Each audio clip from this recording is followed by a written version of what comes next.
With your regional brief for July 7th, I am Patrick Jones. The Premier of the Turks and Caicos Islands has dismissed a scathing report by British lawmakers calling for the UK government to investigate corruption in the Caribbean dependency.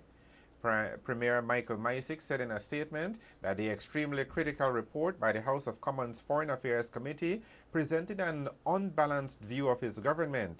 He also suggested that the report was influenced by the opposition People's Democratic Movement.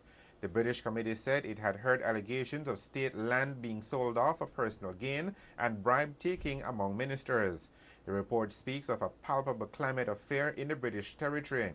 The MPs said they had received more than 50 letters from residents complaining of rampant corruption within the island's government, political interference with the judiciary, and the suppression of freedom of speech. They've also said that many who complained were too scared to meet the legislators when they visited the islands on a fact-finding mission. When questioned by the committee, the Turks and Caicos Chief Minister Michael Misick denied all the allegations, dismissing them as politically motivated. It's the first parliamentary report in a decade on Britain's 14 remaining territories, including 6 in the Caribbean. A CARICOM elections observer team has arrived in Grenada for tomorrow's general election. The mission is headed by Versil Charles Wright, Deputy Chief Elections Officer for Trinidad and Tobago. In a statement, she said that in addition to checking the voting and counting of ballots, they'll be looking at the level and quality of public education, the media coverage, as well as making recommendations. They've attended rallies of the 3 main political parties and held discussions with the party leaders, elections officials, and civic groups.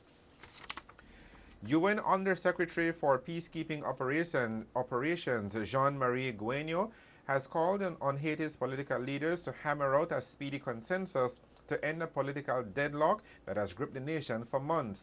Haiti has been without a prime minister since Jacques-Edouard Alexis resigned in April after a no-confidence vote against him. The Haitian parliament is currently reviewing the credentials of a third nominee after it rejected 2 others. The Cuban government has listed a number of areas to be tackled as it sets out reforming the country's economy. The Cuban Foreign Minister Felipe Perez Roque puts agriculture, developing tourism, and having one currency among the government's priorities. But he said the government will move cautiously in implementing further changes. U.S. meteorologists say the Atlantic tropical storm Berta has strengthened into the first hurricane of the 2008 season. The Miami-based National Hurricane Center said it was too early to say whether the storm, which is currently about 850 miles east of the Leeward Islands, would affect any land areas.